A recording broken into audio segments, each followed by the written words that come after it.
کیونکہ ہم ان کے پیاروں کی آخری رسومات ادا کرنے میں ان کا ساتھ دیتے ہیں۔ اور میری یہ بات سن کر ہاشم مطمئن ہو جاتے۔ میں نے ساری زندگی اسی طرح پیسہ بنایا اور پھر اسی پیسے سے ہی حج کرنے چلی آئی، لیکن یہاں آنے کے بعد مجھے خانہ کعبہ ہی نظر نہیں آیا۔ ہر چیز دھندلی تھی۔ میں نہیں جانتی ایسا کیوں ہوا ہے، لیکن مجھے لگتا ہے کہ یہ سب کچھ ان تعویذوں کی وجہ سے ہوا ہے۔ میرا رب مجھ سے ناراض ہو گیا ہے اور اسی لیے مجھے یہ زیارت نصیب نہیں ہوئی۔ صوبیہ باجی نے ساری تفصیل اس عالم دین کو بتائی تھی، جسے سن کر وہ کتنی ہی دیر خاموش رہے، اور پھر اس کے بعد انہوں نے ایک ایسا جواب دیا تھا جسے سن کر ہم سب کے رونگٹے کھڑے ہو گئے۔ وہ کہنے لگے، کیا آپ کو معلوم ہے کہ وہ کس چیز کے تعویذ تھے؟ اس طرح کے جو تعویذ ہوتے ہیں وہ کالے جادو سے تعلق رکھتے ہیں، اور یہ تعویذ میتوں کے ساتھ مٹی کے نیچے اس لیے دفنائے جاتے ہیں تاکہ جن لوگوں پر یہ تعویذ کیے گئے ہیں وہ بھی جلد سے جلد اس دنیا سے چلے جائیں۔ یہ نہ صرف ایک بہت بڑا گناہ ہے بلکہ اس کے کرنے والا دائرہ اسلام سے خارج ہو جاتا ہے، اور آپ نے کہیں نہ کہیں جان بوجھ کر ہی یہ گناہ کیا ہے، کیونکہ اتنا تو آپ کو بھی معلوم ہے کہ یہ کوئی نیکی کا کام نہیں ہے بلکہ آپ ایک غلط کام کر رہے ہیں، اسی لیے آپ بھی دائرہ اسلام سے خارج ہو گئے ہیں۔ اور اس بات کا ثبوت یہ ہے کہ آپ کو یہاں آنے کے باوجود بھی اللہ تعالیٰ کا گھر نظر نہیں آیا، کیونکہ آپ کا تعلق اب اسلام سے نہیں رہا ہے۔ آپ نے اتنا بڑا گناہ کیا ہے کہ اسلام کا دائرہ آپ سے چھوٹ گیا ہے۔ کیا آپ جانتے ہیں کہ آپ نے جو کام کیا ہے اس کی وجہ سے ان مردوں کو کتنی تکلیف پہنچی ہے جن کی زبان کے نیچے آپ نے یہ تعویذ رکھا ہے؟ اس نے نہ صرف کسی زندہ انسان کو تکلیف پہنچائی ہوگی بلکہ وہ اس مردے کو تکلیف پہنچانے کا سبب بھی بنا ہوگا، کیونکہ کالا جادو انتہائی گندا اور گھٹیا عمل ہے، اس لیے دین اسلام میں اس کی سخت ممانعت ہے اور اس کے کرنے والوں کو کوئی رعایت نہیں دی گئی ہے۔ یہ سن کر صوبیہ باجی زور زور سے رونے لگی۔ وہ عالم دین کہنے لگے کہ آپ کیونکہ آپ اسلام کے دائرے میں نہیں ہیں اس لیے آپ کا نکاح بھی اب ٹوٹ چکا ہے، اب آپ اپنے شوہر کی بیوی بھی نہیں ہیں، آپ دونوں کی خود بخود علیحدگی ہو چکی ہے، بہتر یہ ہے کہ آپ دونوں ایک دوسرے سے الگ ہو جائیں۔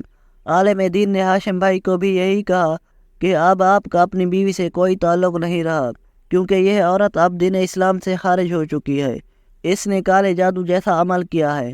یہ سننا تھا کہ ہاشم بھائی کی آنکھوں میں بھی آنسو آ گئے۔ وہ صوبیہ باجی سے کہنے لگے کہ میں نے تمہارے لیے ہمیشہ حق حلال کی روزی کمائی، پھر تمہیں یہ کام کرنے کی کیا ضرورت تھی؟ لیکن صوبیہ باجی کی تو حالت ہی خراب تھی، شاید انہیں اپنے گناہ کا احساس ہو گیا تھا، لیکن بہت دیر ہو چکی تھی۔ وہ رو رو کر معافی مانگ رہی تھی، لیکن انہیں معاف ہم نے نہیں بلکہ اس ذات نے کرنا تھا جس کی دی گئی حدوں کو اس نے پار کیا تھا۔ ہاشم بھائی نے ان سے جدائی اختیار کر لی تھی اور پھر انہیں واپس بھیج دیا تھا اور خود یہیں ٹھہر گئے تھے، کیونکہ انہیں تو حج کی ادائیگی کرنی تھی۔ میں بھی کچھ عرصے بعد صوبیہ باجی کو پوری طرح سے بھول گئی، لیکن اس واقعے کے چند سالوں بعد جب ایک دن میرے بیٹے کی طبیعت خراب ہوئی اور میں اسے ہسپتال لے کر گئی تو وہاں مجھے صوبیہ باجی ہسپتال کے بستر پر نظر آئی۔ وہ بہت ہی زیادہ بیمار تھی، ایسا لگتا تھا جیسے موت کے منہ میں ہوں۔ میں ان کے پاس گئی تو وہ مجھے دیکھتے ہی پہچان گئی اور انہوں نے فوراً میرا ہاتھ پکڑ لیا، مجھ سے بات کرنے لگی، اور پھر ان سے بات کر کے مجھے پتہ چلا کہ وہ کافی عرصے سے زندگی اور موت کی جنگ لڑ رہی ہے، لیکن نہ ہی ان کی تکلیف ختم ہوتی ہے اور نہ ہی انہیں موت آتی ہے۔ ان کی توبہ بھی شاید ان کے کچھ کم نہ آئی تھی۔ صوبیہ باجی نے مجھے بتایا کہ ان کی دوست کا بھی یہی حال ہے، پہلے اسے فالج ہوا تھا، ساتھ ہی ہارٹ اٹیک بھی ہو گیا، اب وہ بہت ہی اذیت میں ہے، اس کی بہو نے اسے زنجیروں سے باندھ رکھا ہے، وہ چیختی چلاتی ہے، روتی ہے، لیکن کوئی اس کی چیخ و پکار نہیں سنتا۔ وہ عامل جو ہمیں گھٹیا تعویذ دیتا تھا وہ بھی اب نہ جی سکتا ہے نہ مر سکتا ہے، اسے مرگی جیسی کوئی بیماری ہے اور وہ ہر وقت گندی اور دہشت ناک آوازیں نکلتا ہے۔ صوبیہ باجی روتے ہوئے کہنے لگی کہ شاید میرا انجام بھی ایسا ہی ہونا ہے۔